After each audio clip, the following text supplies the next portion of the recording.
भिगाई देब का नया लहंगा लेटाई देब का अरे मान जा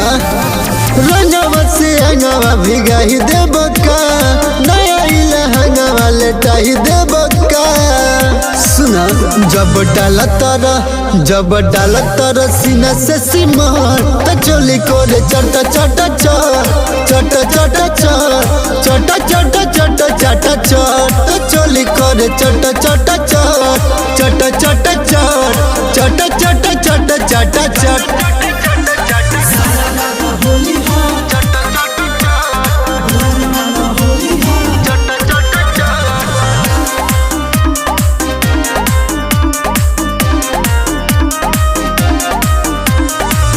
लगता वे पाला खाला डलता रंग हो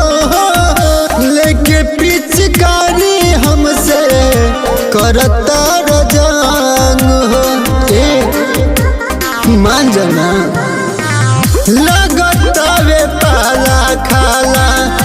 डलता रंग हो लेके पिचकारी हमसे करता रंग हो सबर कर काम कर तारा बड़ा अटपट चोली कोरे चटा चटा चटा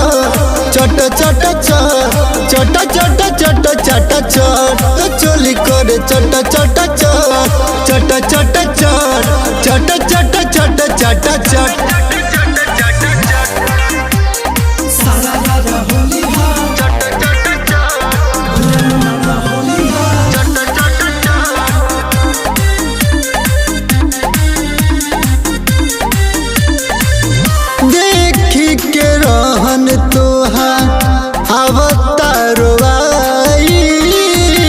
कुछ जदी माई तो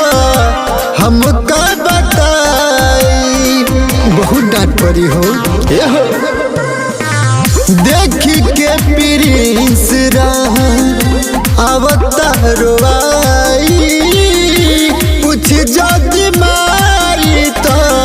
निगम का बताई यही खाती बाबू होई खटपट चोली कोरे चटा चटा चटा चटा चटा